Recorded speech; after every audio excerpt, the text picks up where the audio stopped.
اس کے تو اثرات بہت برے پڑتے ہوں گے، جیسے پیرنٹس میں وغیرہ آپ نے دیکھا ہوگا کہ نوجوان کرتے ہیں تو پیرنٹس پر اثرات پڑتے ہیں، شادی شدہ لوگ کریں تو ان کے بچوں پر پڑتے ہیں، تو اور کیا مطلب برے اثرات پڑتے ہیں معاشرے پر، سماج پر خودکشی کرنے کے بعد لوگوں پر؟ جی اثرات تو میں بتانا چاہوں گا، لیکن میں نے کچھ وجوہات اور بتانا بھول گیا تھا جو میں آپ کو بتاتا ہوں۔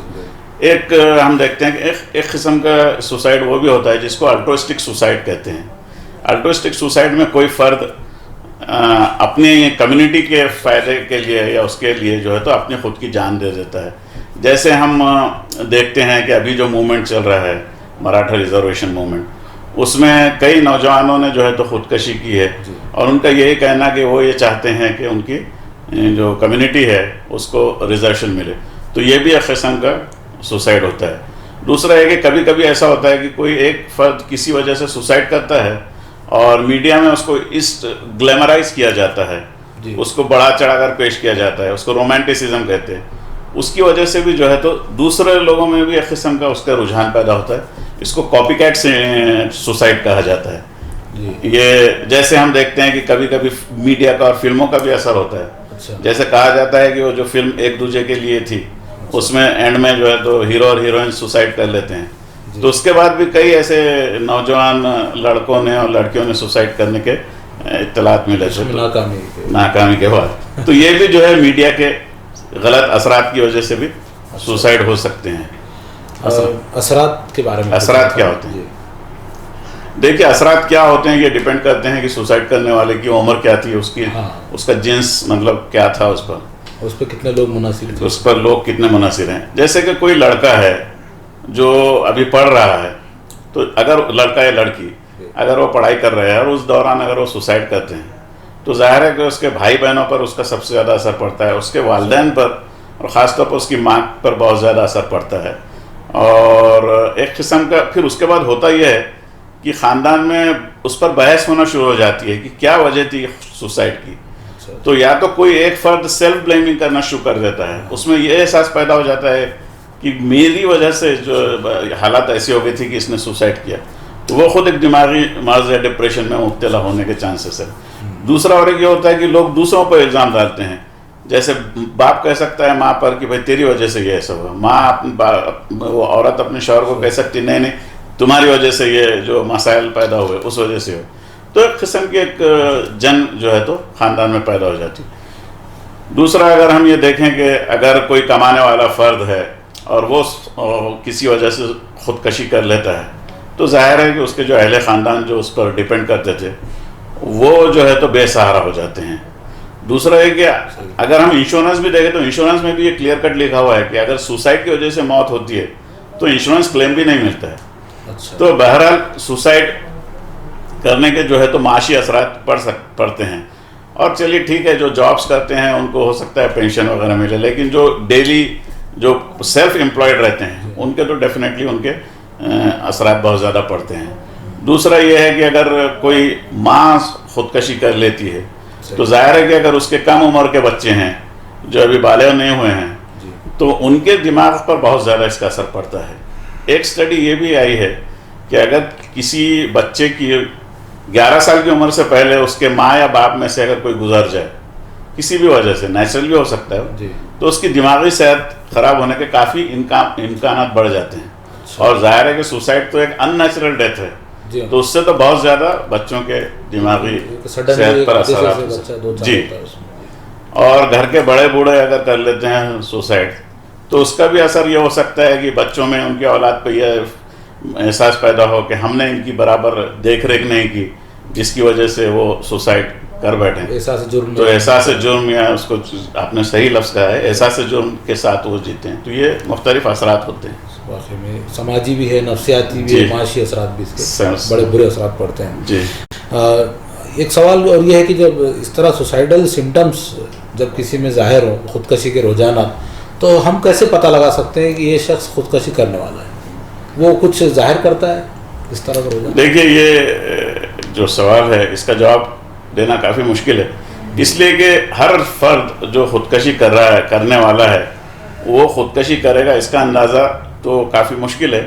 لیکن کچھ علامتیں ہم سمجھتے ہیں. جیسے کون نہیں کرے گا، کون کرنے والا ہے اور ہم جس کا اندازہ نہیں لگ سکتے ہیں، اس میں میں یہ کہوں گا جیسے فار ایگزامپل میاں بیوی کا جھگڑا چل رہا ہے اور اچانک غصے میں جو ہے تو جا کر آپ کوئی فلور سے کود جاتے ہیں یا اپنے آپ پر کیروسین ڈال کر جلا دیتے ہیں، تو ایسی صورت میں تو بہت مشکل ہوتا ہے کہ آپ جو ہے تو اندازہ لگائیں کہ کیا ہونے والا ہے.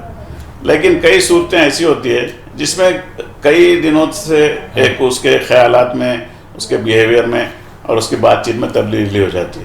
جیسے اگر کوئی فرد واقعی یہ کہتا ہے کہ میں زندگی سے بور ہو گیا ہوں، اکتا گیا ہوں، اور یہ بار بار کہتا ہے، تو وہ ایک قسم کا سگنل دے رہا ہے. اور مرنے والا ہوں ڈائریکٹ نہیں کہتے ہو، لیکن یہ ہے کہ بھائی میں اکتا گیا ہوں، یہ زندگی کام کی نہیں ہے، میرے لیے اندھیرا ہے، میں کچھ نہیں کر پاتا ہوں، جس کو ہیلپ لیسنس یا ہوپ لیسنس کہا جاتا ہے.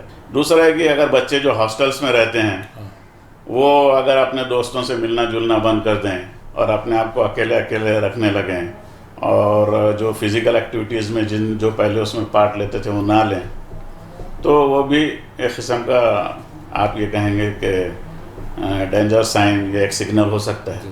تو یہ اس قسم کی باتیں ہم کو دکھائی دیتی ہیں اور اس پر ہم کو جو ہے تو سمجھنا چاہیے کہ ایسا ممکن ہے. جی، بہت سے لوگ آپ کے پاس آتے ہیں، مایوسی کے شکار ہیں، ڈپریشن کے شکار ہیں، ایک طویل مایوسی ہے، اس میں طلبہ بھی ہیں، بہت سے لوگ ہیں، ظاہر وہ خودکشی کرنے سے پہلے آپ کے پاس آتے ہیں بڑی مایوسی لے کر. ایسے لوگوں کی کاؤنسلنگ کیسے کی جا سکتی ہے یا گھر والوں کی ذمہ داری کیا بنتی ہے اس تعلق؟ دیکھیے، سب سے پہلے تو یہ ہے کہ کوئی بھی فرد، گھر کے لوگ عام طور پہ اس لیے نہیں لاتے ہیں کہ بھائی یہ خودکشی کرنے والا ہے، اس کو آپ بتائیے، اس لیے کہ عام طور پہ میں نے تو نہیں سنا. نہیں، مایوسی کی وجہ سے نا. ہاں، یہ ہو سکتا ہے کہ ڈپریشن کا کوئی پیشنٹ ہے یا مایوسی کا پیشنٹ ہے اور وہ آتا ہے. تو سب سے پہلے تو ہم کو اس بات کی اندازہ لگانا ہوتا ہے کہ اس کا جو ڈپریشن ہے اس کی انٹینسٹی کیا ہے. جیسے ہم کہتے ہیں کہ مائلڈ، ماڈریٹ اور سیویئر. کیا وہ ہلکا سا ڈپریشن ہے یا بہت زیادہ ہے؟ اگر وہ ہلکا سا ہے تو بات چیت کر کے اور کچھ میڈیسنس وغیرہ دے کر بھی پیشنٹ کو اچھا کیا جا سکتا ہے. اور دوسرا جو کاؤنسلنگ کی بات ہے، دیکھیے اس میں جب ایک بار پیشنٹ ٹھیک محسوس کرنے لگتا ہے اور وہ کمیونیکیٹ کرتا ہے، اس وقت کاؤنسلنگ کا کوئی مطلب ہے. پیشنٹ اگر بات کرنے کی کنڈیشن میں نہیں ہے تو کاؤنسلنگ تو نہیں ہو سکتی. لیکن جو کاؤنسلنگ کی بات ہے اس میں سب سے پہلے تو میں سمجھتا ہوں کہ ہم کو جو پیشنٹ ہے اس کو ایک اللہ پر ایمان کی بات اس کو بھی کرنا، تو سب سے پہلے ہم کو کرنا چاہیے کہ اس پہ یہ یقین بنائے کہ جو بھی میرے ساتھ ہوگا اللہ، میں اگر خلوص سے کروں گا، اچھے سے کروں گا، تو میرے ساتھ جو بھی ہوگا وہ اللہ میرے لیے اچھا ہی کرے گا. تقدیر جس کو کہا جاتا ہے. دوسری بات، اس کو یہ کرنا ہمیں ضروری ہے کہ اس کو سوشل ایکٹیویٹیز میں شامل ہونا چاہیے. اس لیے کہ جب وہ اپنے سماج سے جڑے گا تو اس کو جو ہے تو اپنے جو تناؤ ہے دماغ کا وہ بھی کم ہوگا اور اس کو ایک قسم کا سماج کی خدمت کرنے سے اور کام کرنے سے اس کے دل میں بھی ایک قسم کا اطمینان پیدا ہوگا. اور جب وہ گروپ میں ملتا ہے تو ظاہر ہے کہ گروپ میں جو اچھے لوگ، جو انتھوزیاسٹک لوگ ہوتے ہیں، ان کی وجہ سے بھی جو ہے تو لوگ وہ اس کا جو موڈ ہے، جو حوصلہ ہے وہ بڑھتا ہے اور وہ لفٹ ہوتا ہے. جی، بہت اچھے ہیں ڈاکٹر صاحب، جزاک اللہ. آپ نے اگلا جو میرا سوال ہے قرآن سے متعلق، اس کا بھی کچھ اشارے آپ نے جواب دے دیے ہیں. اگلا سوال میرا خودکشی روکنے کی تدابیر سے متعلق ہے کہ خودکشی روکنے کے لیے کیا تدابیر، چونکہ ہمیں تو پتہ نہیں ہوتا کہ یہ سارے انسانوں کی بھیڑ میں کون خودکشی کرنے والا ہے. تو ایک عمومی تدابیر کیا اختیار کی جانی چاہیے یا عوامی بیداری کیسے لائی جانی چاہیے کہ تاکہ سب لوگوں تک عمومی طور پر ہمارا پیغام پہنچ جائے کہ لوگ خودکشی نہ کریں؟ دیکھیے، سب سے پہلے تو ایک مسئلہ یہ ہے کہ لوگ یہ سمجھتے ہیں کہ ایک ناکامی سے ہی ان کی زندگی ختم ہو جائے گی. اچھا. تو سب سے پہلے یہ احساس ہم کو پیدا کرنا ہوتا ہے کہ ایک ٹھوکر یا ایک ناکامی آپ کی زندگی کا اختتام نہیں ہے. اگر ایک امتحان میں آپ آج ناکام ہوئے ہیں تو کل آپ اس میں کامیاب ہو جائیں گے. اگر آپ کی ایک عشق میں ناکامی ہو گئی تو کل انشاءاللہ آپ کو اللہ آپ کے لیے ایک بہت بہتر جو ہے تو جوڑا آپ کے لیے تیار رکھا ہے. تو یہ ہو سکتا ہے. یا اگر ایک نوکری آپ کی چھوٹ گئی تو دوسرے 10 جو ہے تو دروازے آپ کے لیے کھل سکتے ہیں. ایک کاروبار میں اگر آپ کو نقصان ہو گیا تو اللہ آپ کو دوسرے اور کسی کاروبار میں جو ہے تو آپ کو کامیابی دے سکتا ہے. تو بہرحال یہ ہمیں توکل ہونا چاہیے اللہ پر کہ اگر ہمیں کوئی ایک چیز میں ہمیں ناکامی ہو گئی ہے تو وہ اینڈ نہیں ہے، بلکہ ہو سکتا ہے ہمارے لیے تقدیر نے اور تقدیر کے لکھنے والے نے کوئی اور بہتر چیز اس میں رکھی. شرط یہ ہے کہ ہم اس ناکامی کی وجوہات کو انالائز کریں اور اس کو آگے بڑھائیں. دوسری بات یہ ہے کہ جیسا کہ آپ نے کہا کہ خودکشی کے امکانات کو، دوسروں کی خودکشی کے امکانات کو کس طرح کم کیا جا سکتا، تو اس کا یہ ہے کہ جو ہم میں سے جو کمزور ہیں، جو ریس میں نہیں آ رہے ہیں، ہم کو یہ چاہیے کہ ان کو بھی اپنے ساتھ لے کر چلیں.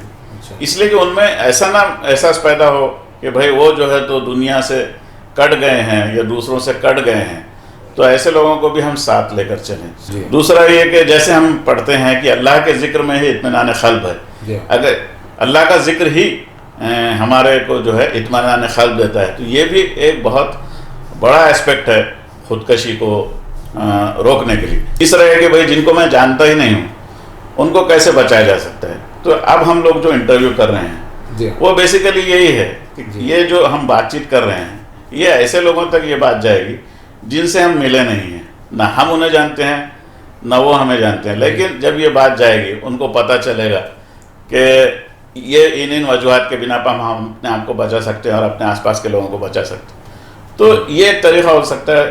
تو اس کو کہیں گے ہم پبلک اویئرنیس، عوامی بیداری. کہ عوامی بیداری کیسے؟ تو عوامی بیداری جو ہے تو مختلف ذرائع سے ہو سکتی ہے. میڈیا جیسے انٹرویوز ہیں، یا پھر سوشل میڈیا ہے، یا ریڈیو پر جو ٹاکس ہیں، یا ایسے ٹاکس جو لائیو ٹاکس ہوتے ہیں. مطلب یہ کہ جیسے ٹی وی پر لائیو ہو سکتا ہے، یا ریڈیو پر لائیو ہو سکتا ہے، یا سوشل میڈیا پر لائیو ہو سکتا ہے، جس میں آڈینس یا جو ناظرین ہیں، سننے والے ویورز، وہ سوال کریں اور جو ایکسپرٹ ہے وہ اس کا جواب دے، جس سے خودکشی کے امکانات کو ہم کم کر سکتے ہیں. جی بہت اچھا، بہت خوب آپ نے ساری چیزیں بتائی ہیں الحمدللہ. ایک مشہور شعر ہے، ہمیشہ کہا جاتا ہے کہ دنیا میں سکون نہ ملا تو مر جائیں گے، دنیا میں سکون نہ ملا تو مر جائیں گے، مر کے بھی سکون نہ ملا تو کہاں جائیں گے. تو شاید ایک وجہ یہ بھی ہے کہ لوگ سمجھتے ہیں کہ میں اپنی مصیبت ختم کرنے کے لیے خودکشی کر رہا ہوں، لیکن ہو سکتا ہے وہ پھر کوئی نئی مصیبت میں مبتلا ہو رہے ہوں. اور آپ نے جو آیت کا حوالہ دیا، اللہ بذکر اللہ تطمئن القلوب، کہ آگاہ رہو کہ اللہ کا ذکر، اللہ کو یاد کرنا ہے قلوب کو اطمینان بخشتا ہے. ہمارے دلوں کو اطمینان اللہ کے ذکر اور اس کی یاد دہانی سے حاصل ہوتا ہے، یعنی قرآن پڑھنے سے، رسول اللہ کی سیرت کو دیکھنے سے کہ آپ نے کیسے حالات سے اپنے آپ کو نکالا ہے. غار ثور کا وہ واقعہ بھی شاید میں سمجھتا ہوں بہت سے مایوس ہونے والے لوگوں کے لیے ایک بڑا مشعل راہ ہے کہ غار ثور میں آپ بیٹھے ہیں، پوری دنیا آپ کی دشمن ہے، ایسے میں آپ یہ کہتے ہیں لا تحزن ان اللہ معنا، کہ ڈر مت، اللہ ہمارے ساتھ ہے. تو اور دینی نقطہ نظر سے، قرآن کے نقطہ نظر سے آپ کچھ مختصر بتائیے کہ کیسے ہم روک سکتے ہیں یا لوگوں کا حوصلہ کیسے بڑھا سکتے ہیں. مجھے لگتا ہے کہ اس سوال کا جواب تو پہلے ہی آپ نے دے دیا ہے، لیکن پھر بھی میں اپنا جو محدود مطالعہ ہے اور جو سوشل سائیکالوجی یا سوشل سائیکیٹری ہے اس کے نقطہ نظر سے قرآن اور سائیکالوجی کو مربوط کرتے ہوئے یہ بتاؤں. سب سے پہلے ہم یہ پتہ ہے ہمیں کہ اسلام میں خودکشی حرام ہے، یہ کلیئر کٹ ہے کہ بھائی قرآن میں بھی کہا ہے کہ بھائی اپنے آپ کو مت مارو، اور دوسری بات یہ ہے کہ بھائی اپنی اولاد کو مت مارو اس ڈر سے کہ رزق نہ ملے گا. اور احادیث بھی ہیں کافی جن میں یہ کہا گیا ہے کہ اگر کوئی خودکشی کرتا ہے تو وہ ہمیشہ دوزخ میں رہے گا اور وہ جو ہے تو عذاب بھگتتا رہے گا. تو یہ ایک ڈیٹرنٹ کے طور پہ کام کرتا ہے مسلمانوں میں خودکشی سے روکنے کے لیے. تو یہ ورلڈ ہیلتھ آرگنائزیشن جو پورے اسٹیٹسٹکس جمع کرتا ہے اس کا یہ آبزرویشن ہے کہ خودکشی کے واقعات مسلمانوں میں دوسروں کے مقابلے میں کافی حد تک کم ہوتے ہیں. تو بہرحال ایمان، اللہ پر توکل اور تقدیر کا تصور بھی انسان کو اس کے خودکشی سے روکتا ہے. یہی جو ہے میننگ ہے. تو یہ الگ الگ باتیں ہیں، میں سمجھتا ہوں کہ اگر ہم ان پر غور کریں اور بھی کچھ باتیں ہو سکتی ہے جو شاید اپنی گفتگو سے باقی رہ گئی ہو. اسی کے متعلق مشہور آیت بھی ہے قرآن میں، جی لا تقنطوا من رحمت اللہ، اللہ کی رحمت سے مایوس مت ہو جاؤ. جی، اور اللہ کی میں ہر حال میں یعنی بندے کو اللہ کی رحمت کا امیدوار ہونا چاہیے، کیونکہ وہ جانتا ہے کہ اللہ زندہ و جاوید خدا ہے، اور وہ پاتال میں بھی اگر انسان ہو تو وہاں بھی وہ اس تک رزق پہنچا سکتا ہے اور وہاں سے بھی اس کو وہ اٹھا کے نکال سکتا ہے. جیسے تھائی لینڈ کے واقعہ. جی ہاں، تھائی لینڈ کا واقعہ ہمارے لیے ایک بڑی نشانی ہے کہ جب ان کو ہو سکتا ہے انہوں نے سوچا ہوگا کہ اب تو سارے راستے بند ہو گئے، اور لیکن اتنے اندر کی سرنگ سے ان کو پورے صحیح سلامت نکالا گیا. تو اللہ تعالیٰ کسی کو بھی بھیج دیتا ہے مدد کے لیے. تو یہ ہماری گفتگو تھی جو ہم نے خودکشی کے اسباب، اس کی وجوہات اور اس کے لیے احتیاطی تدابیر کے طور پر ہم نے کی ہے. اس میں تفصیلی معلومات ڈاکٹر لائق الرحمن صاحب ہم کو دے رہے تھے، اور آپ نے بتایا، بہت ہی مفید باتیں بتائیں آپ نے یہ بھی کہا کہ کسی انسان کو سماجی معاشرے میں اس کے اصل دھارے میں لے لینے سے اس کی مایوسی ختم ہو سکتی ہے. اس کو تنہا نہ چھوڑا جائے، اس کو حقیر نہ سمجھا جائے، اس کو مایوس نہ چھوڑا جائے، اس پر کوئی غیر ضروری دباؤ نہ ڈالا جائے، اس کو چھوٹا نہ سمجھا جائے، یا کریئر یا اس طرح کی چیزوں میں اس کو اس قدر بھوت بنا کر اس کو پیش نہ کیا جائے کہ وہ پھر زندگی اس کو بے معنی نظر آئے. اور اس طرح کی بہت سی باتیں ڈاکٹر صاحب نے کہی ہیں. امید ہے ناظرین آپ کو آج کے ہماری گفتگو کا یہ پروگرام بہت پسند آیا ہوگا. چلتے ہیں، خدا حافظ، السلام علیکم.